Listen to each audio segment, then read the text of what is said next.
जितने भी ग्वाल बाल हो, सखा हो, सब लोग गोकुल की रक्षा करो। और मैं मथुरा जाता हूँ। बोले किस कारण से? बोले मथुरा जाता हूँ अपने राजा कंस को कर देने के लिए। कर का मतलब समझते हैं? टैक्स। हाँ,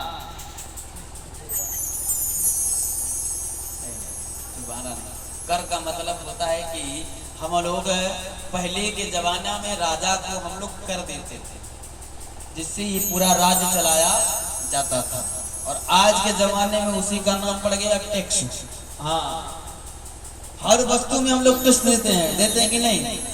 अच्छा विचार करिए, गाड़ी खरीदेंगे तभी टैक्स देना है, जिस रोड पे चलाएंगे उसका भी टैक्स देना है, जहाँ से तेल भराएंगे उसका भी टैक्स देना है, सर्विसिंग कराएंगे तो भी टैक्स देना है। हम लोग एक वस्तु पे पूरा जीवन टैक्स देते रहते हैं। लेकिन है उस गाड़ी को खरीदने के बाद हम लोग सरकार को टैक्स देते हैं, लेकिन ये गाड़ी भगवान ने जो दिया इसका टैक्स हम लोग नहीं देते हैं। हाँ, इसकी सर्विसिंग नहीं कराते हैं।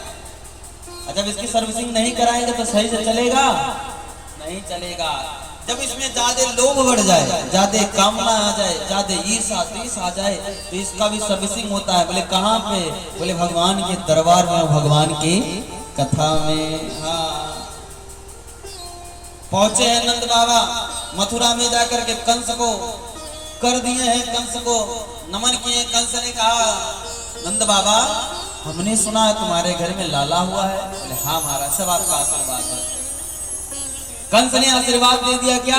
वे नंद बाबा तुम्हें पुत्र रत्न की प्राप्ति की ढेर सारी शुभकामनाएं, जाओ तुम्हारा लाला जुग जुग जिए।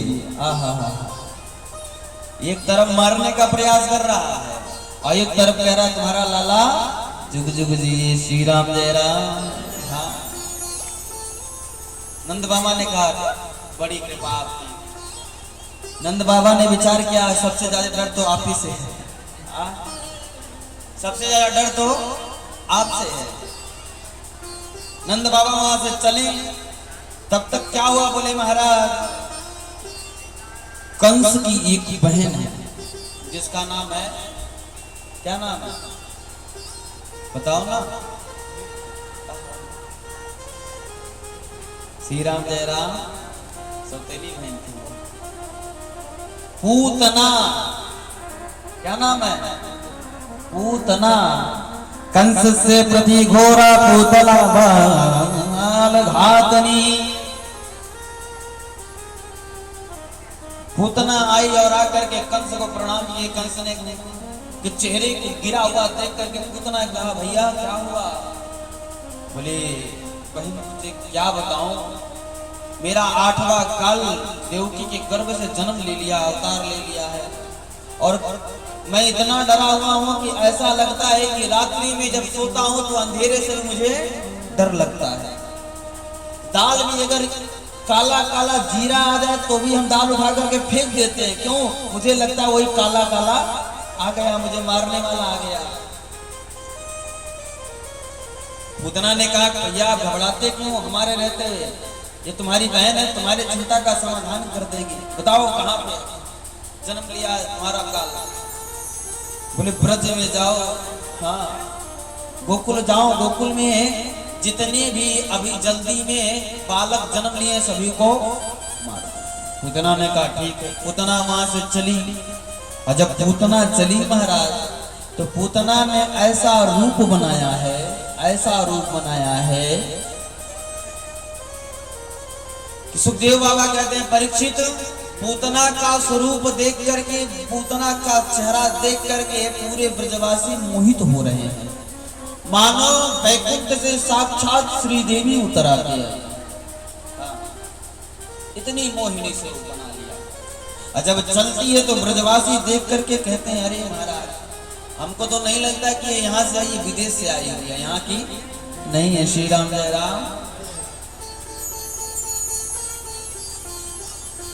पूतना गई नंद भवन में, और नंद भवन में गई तो जाके नंद रानी से कहती है अरे नंद रानी,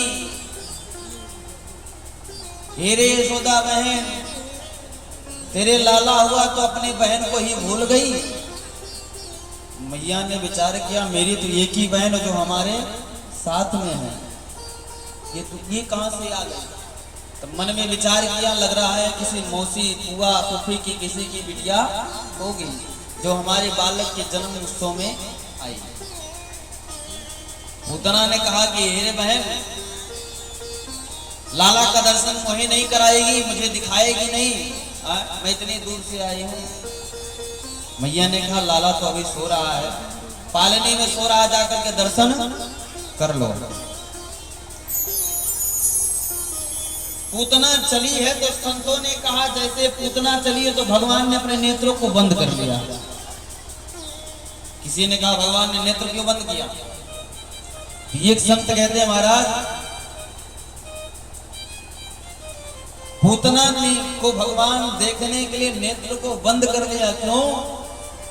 संतों ने कहा कि भगवान विचार करते हैं कि हम आए थे इस ब्रज में, पहले क्या बोले, हम इस ब्रज में आए थे गोपियों का दर्शन करने, ग्वाल बालों का दर्शन करने, ब्रजभूमि का दर्शन करने, सो इनका दर्शन तो हुआ नहीं, तो पहले राक्षसी का दर्शन हो जाए, इसलिए भगवान ने नेत्र बंद कर लिया।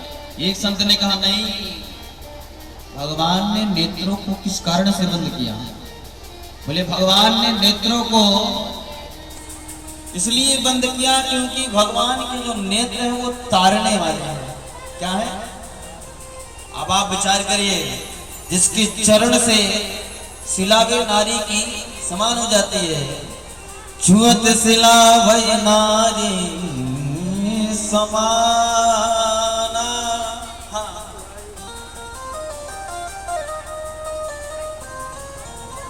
जैसे ही भगवान ने चरण लगाया, राम जी ने शिला भी नारी समान हो गई।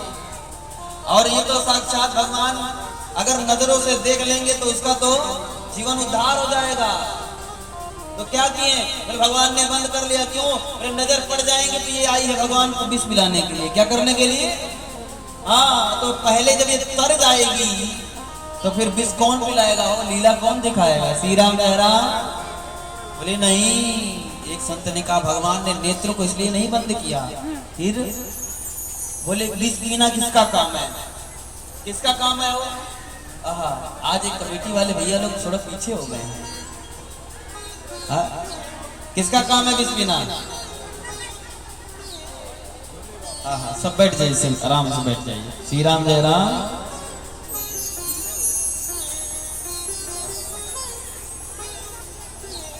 विष पीना भगवान भोलेनाथ का काम है, तो भगवान ने नेत्रों को बंद करके मानो भोलेनाथ को याद कर रहे हैं, हे प्रभु आओ। क्यों? बोले आपन तेज संहारो आप, हे प्रभु ये जो विष पीने का काम है ये तुम्हारा है। किसका है? भोलेनाथ का है। तो ये विष पीना हमारे बस की बात नहीं। हम तो माखन मिश्री मिले सो खा लेंगे, पर ये विष पीना हमारे बस की बात नहीं है। तो भोलेनाथ को याद कर रहे। बोले नहीं महाराज, भगवान तो भोलेनाथ को नहीं, बोले भगवान तो अपने अंदर ब्रजवासियों की छवि निहार रहे हैं। श्री राम जय राम। तब तक पूतना पहुंच गई। पूतना ने भगवान को देखा और भगवान को देख करके मुस्कुरा रही है, वाह लाला सो रहे हो है, आज के बाद तुझे मैं ऐसी सुलाऊंगी कि कभी जगने की जरूरत नहीं पड़ेगी। भगवान भी मुस्कुराते हैं। पूतना ने भगवान को उठाया और उठा करके अपने स्तनों से लगाया और लगा करके स्तन पान कराना प्रारंभ कर दिया। अब धीरे धीरे भगवान उसके प्राणों का पान करना प्रारंभ कर दिए। तो पूतना को लगा कि मेरे शरीर में कमजोरी लग रही है। क्या लग रही है? कमजोरी लग रही है। तो पूतना क्या हुआ? बोले पूतना अपने असली रूप में आ गई और असली रूप में आई तो भगवान को लेकर के नंद भवन से भगी। आज जब भगी तो महाराज भगवान धीरे धीरे इसके प्राणों का पान करने लगे। तो पूतना चिल्लाने लगी, सामंच मुंचालमिति प्रभाषणी, हेरे लाला छोड़ दे, हेरे लाला छोड़ दे, हेरे कन्हैया छोड़ दे। भगवान कहते हैं हेरे मौसी, मेरे अंदर यही तो कमी है, मैं पहले किसी को पकड़ता नहीं हूँ और जिसको पकड़ लेता हूँ उसे बिना पार किए छोड़ता नहीं हूँ। भगवान ने पूतना के प्राणों का पान किया है और पूतना 6 कोस में गिरी है धाम से। 6 कोस में, एक कोस में शायद 16 किलोमीटर होता है।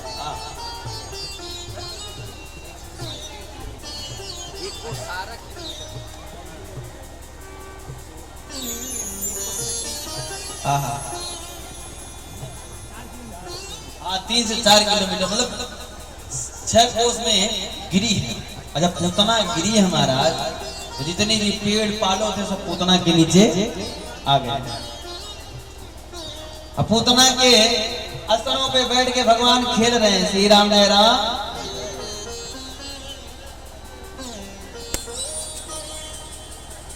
भगवान प्रेम से खेल रहे हैं। सब बाल बाल दौड़ करके गए हैं भगवान नंद भवन के पास। मैया से पूछने लाला कहाँ है? बोले लाला तो पालेने में सो रहा है। भाग करके गए और गए तो देखते हैं लाला पूतना के वक्षस्थल पे बैठ करके खेल रहे हैं। श्री राम जय राम। सभी ने सीढ़ी लगाया, सीढ़ी लगा करके पूतना के वक्षस्थल से भगवान को उतारा और ला करके नंद भवन में प्रविष्ट किया है। सारे ब्रजवासी जाकर के पूतना के शरीर को काटे और काट करके महाराज अलग अलग टुकड़ों में किया है और पूतना के शरीर को जलाया गया है। जब पूतना का शरीर जला है तो महाराज उसमें से सुगंध आई, जैसे चंदन की लकड़ी से सुगंध आती है। ये पूतना जो है ये राक्षस कुल से है। और जब शरीर जलता है, जब मुर्दा जलता है उसमें से दुर्गंध आती है कि नहीं? और जब उसमें दुर्गंध आती है तो ये पूतना का शरीर आज जल रहा है, इसमें सुगंध कैसे आ रही हो? तो किसी ने कहा कि सुनो, भगवान के स्पर्श से, भगवान के ध्यान से ही शरीर चंदन के भांति महकने लगता है और भगवान ने तो पूतना को अपना मुख लगा दिया है। कहां से उसका शरीर में दुर्गंध आएगी? हो पूरा व्रज चंदन के भांति महकने लगा। इधर भगवान को मैया लेकर के आई हैं, स्नान करा के गौशाले में ले गई हैं और गौशाले में ले जा करके मैया भगवान का नजर उतारती है। इंद्रियाणि ऋषिकेशा प्राणं नारायणो वतु। मैया भगवान को झाड़ा लगा रही है कि केशव भगवान मेरे पुत्र के हृदय की रक्षा करे, ईश्वर हमारे पुत्र की वक्षस्थल की रक्षा करे, सूर्य भगवान कंठ की रक्षा करे, विष्णु बाहों के उग्र भगवान मुख की, और ईश्वर हमारे पुत्र के शरीर की रक्षा करे। भगवान मुस्कुरा रहे हैं। अच्छा, भगवान मुस्कुरा क्यों रहे हैं? भगवान मैया को देखकर मुस्कुरा रहे हैं। वाह रे मैया, मेरो ही नाम और मेरो ही नाम से मेरा ही झाड़ा उतारा जा रहा है। श्री राम जय राम। अच्छा, जब पूतना मरी है, जब गई है, तो भगवान ने वैकुंठ में संदेश भिजवा दिया। क्या? पूतना को नरक में मत भेजना। क्यों? तो क्या करेंगे पूतना को? बोले पूतना को माँ का पद दे दो। क्या दे दो? किसी ने कहा हे महाराज, हे प्रभु, एक बात बताइए, पूतना को माँ का पद क्यों दे दिया जाए? बोले देखो, पूतना तो कुल से क्या है? बोले कुल से राक्षसी है। और क्या करती है? बोले महाराज इसका खान पीन भी सही नहीं है, रुधिर मांस खाती है। क्या खाती है? रुधिर मांस। और इसने इतना पाप भी किया है, दूसरे के पुत्रों को मार देती है। अच्छा, पूतना का अर्थ जानते हैं? पूतना, जिसके रहते हुए भी कोई किसी को पूत ना हो उसी का नाम। या तो फिर कलयुग की बात ले लीजिए, जो दूसरे के पूत को देख करके खुश ना रहे, प्रसन्न ना रहे, उसी का नाम भी पूतना है। श्री राम जय राम। पूतना, पूतना को जब भगवान ने कहा कि इसको परम पद प्रदान करो, इसे माँ का पद दे दो, तो किसी ने कहा कि महाराज ये राक्षसी है, रुधिर मांस खाने वाले, इसको माँ का पद क्यों दे दो? बोले देखो, एक बालक को दूध पिलाने का कार्य कौन करता है? माँ करती है ना। भले पूतना आई थी मुझे मारने के लिए, लेकिन उसने क्या किया, बोले उसने माँ का कार्य किया है, हमको स्तनपान करा करके, तो क्या किया, बोले इसको माँ का ही पद दे दो। जो पद माँ यशोदा माँ देवकी को देना चाहिए था, वो पद भगवान ने पहले पूतना को प्रदान कर लिया। श्री राम जय राम। भगवान कब कहा किस गुण पे तुम्हारे रीझ जाए कुछ पता नहीं है। हाँ, आप क्या कर रहे हैं उससे कोई दिक्कत नहीं है, लेकिन भगवान कब तुम्हारे ऊपर रीझ जाए कुछ पता नहीं है। संत महात्मा भी कहते हैं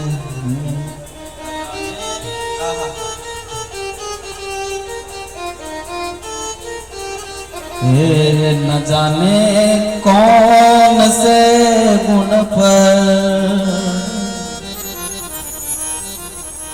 न जाने कौन से गुण पर दयानिधि रीझ जाते हैं।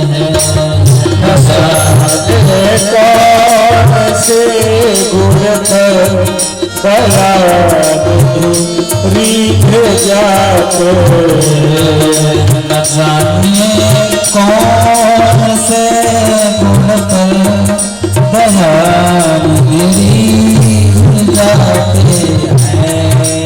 जाने कौन से गुण पर दयानिधि रीझ जाते हैं। कौन से गुण पर दयानिधि रीझ जाते हैं। कौन से दयानिधि रीझ जाते हैं। दयानिधि रीझ जाते हैं। उठाओ हाथ सभी लोग। ये सब भक्त कहते हैं, यही सब भक्त कहते हैं, यही सतसंग लाते हैं। सब भक्त कहते हैं, यही सतसंग लाते हैं। वो बाबा कृष्ण भगवान की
दयानिधि रीझ जाते हैं। यही सतग्रंथ गाते हैं, यही सतग्रंथ गाते हैं, यही सब संत गाते हैं। कौन से गुण पर दयानिधि रीझ जाते हैं।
बोल के रो करके बेहाल हो गई, पुकारने लगी भगवान को। लाख बार गुहार लगाया लेकिन भगवान लौट करके नहीं आया। लेकिन है ये भगवान जब द्रौपदी का चीर हरण हो रहा था तो द्रौपदी ने एक बार बुलाया तो भगवान दौड़े आ गए। ये प्रभु है। द्रौपदी जाके द्रौपदी जाके द्रौपदी जाके दशा के द्वारिका से दौड़ आते। से गुण पर दया रीझ जाते। न जाने कौन से गुण पर दयानिधि रीझ जाते हैं। न जाने कौन से दयानिधि रीझ जाते हैं। पानी भेज जाते हैं। यही सब ग्रंथ गाते हैं, यही सब ग्रंथ गाते हैं, यही सब संत गाते हैं। कौन से गुण पर दया रीझ जाते हैं।